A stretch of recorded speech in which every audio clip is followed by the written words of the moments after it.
Good morning friends, आपका स्वागत है आज की वीडियो में। आज 18 जनवरी 2025 है और आज की क्वेश्चन डेली करंट अफेयर के क्वेश्चन है जो कि टॉप मोस्ट आईएमपी क्वेश्चन होते हैं और ये क्वेश्चन बहुत सारी प्रतियोगी परीक्षाओं में पूछे जाते हैं। तो इन क्वेश्चन को हमें ध्यान से पढ़ना है ताकि अच्छे से समझ में आ जाए और कोई भी कॉम्पिटिशन एग्जाम में ये क्वेश्चन आए तो हम इनको आसानी से सॉल्व कर सकें। शुरू करते हैं आज के पहले क्वेश्चन से। निम्नलिखित में से किस राज्य सरकार ने आपातकाल के दौरान जेल गए लोगों को अर्थात बंदियों को 20,000 रुपये मासिक पेंशन देने की मंजूरी दी है? दोस्तों, आपातकाल के दौरान जो बंदी हुए थे उनको 20,000 रुपये मासिक रूप से पेंशन दी जाएगी। यह किस राज्य के सरकार ने किया है? तो इसमें 4 ऑप्शन दिया है। पहला हरियाणा, दूसरा पंजाब, तीसरा उड़ीसा, चौथा असम। तो 4 में से किस राज्य सरकार ने 20,000 रुपये मासिक पेंशन को मंजूरी दी है? तो इसका सही उत्तर है option number C, Orissa. Orissa राज्य सरकार ने ही आपातकाल के दौरान जो लोग जेल में गए थे, बंदी हुए थे, उनको 20,000 की राशि मासिक पेंशन दी जाएगी। अगला प्रश्न है, खनिज क्षेत्र की चुनौतियों पर विचार विमर्श करने के लिए फ्यूचर मिनरल्स फोरम 2025 कहाँ शुरू हुआ है? विचार विमर्श करने के लिए फ्यूचर मिनरल फोरम 2025 जो कि ऑप्शन नंबर सी रियाद में शुरू किया गया है। फ्यूचर मिनरल फोरम 2025 और किस लिए किया गया है? खनिज क्षेत्र की चुनौतियों पर विचार विमर्श करने के लिए, जो कि ऑप्शन नंबर सी रियाद बिल्कुल सही है। अगला प्रश्न है,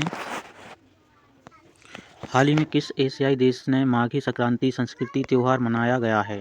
ये 4 ऑप्शन दिए हैं। Thailand, Nepal, Bangladesh, Myanmar. तो इन 4 देशों में से किस देश में माघी संक्रांति सांस्कृतिक त्यौहार मनाया गया है? तो इसका सही आंसर है option number B Nepal. Nepal देश में ही माघी सांस्कृतिक त्यौहार मनाया गया है जो कि नए साल के उपलक्ष्य में मनाया जाता है, जिसका answer option number B Nepal बिल्कुल सही है। अगला प्रश्न है, हाल ही में भारत द्वारा किस पीढ़ी की एंटी टैंक मिसाइल नांग MK2 का सफल परीक्षण किया गया है? भारत में किस पीढ़ी की एंटी टैंक मिसाइल जिसका नाम है नांग MK2, इसका सफल परीक्षण किया गया है? तो किस पीढ़ी की थी? तो इसमें 4 ऑप्शन दिए हैं। पहली पीढ़ी, दूसरी पीढ़ी, तीसरी पीढ़ी और चौथी पीढ़ी। नांग MK2 जो कि ऑप्शन नंबर तीसरा है, तीसरी पीढ़ी की मिसाइल थी जिसका नाम था नांग MK2 और ये एंटी टैंक मिसाइल है। इसका सफल परीक्षण किया गया है, जिसका ऑप्शन नंबर सी बिल्कुल सही है, तीसरी पीढ़ी। अगला प्रश्न है, दोस्तों वीडियो में आगे बढ़ने से पहले वीडियो को एक लाइक ज़रूर कर दें। डेली करंट अफेयर के क्वेश्चन होते हैं और ये टॉप मोस्ट IMP क्वेश्चन होते हैं और इसको अपने फ्रेंड को शेयर जरूर करें इस वीडियो को, ताकि भाई भी इन करंट अफेयर के क्वेश्चन को पढ़ सके और कोई भी कॉम्पिटिशन एग्जाम में आए तो इनको सॉल्व कर सकें। डिजिटल भविष्य पर चर्चा हेतु 5वीं आसियान डिजिटल मंत्रियों की बैठक कहाँ आयोजित की गई?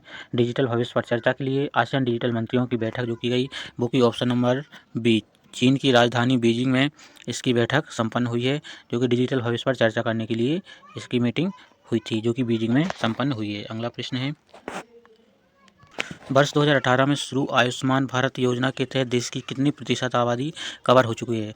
आयुष्मान भारत योजना जो कि 2018 में शुरू की गई थी और इस आयुष्मान योजना के तहत देश की कितनी प्रतिशत आबादी कवर हो चुकी है? तो इसमें 4 ऑप्शन दिए हैं। पहला ऑप्शन 20%, दूसरा है 35%, तीसरा है 45%, चौथा है 90%। तो इन 4 ऑप्शन में से कितनी प्रतिशत आबादी कवर हो चुकी है? तो इसका सही उत्तर है ऑप्शन नंबर सी 45%। 45% ही देश की प्रतिशत आबादी कवर हो चुकी है, जो कि आयुष्मान भारत योजना के तहत। अगला प्रश्न है,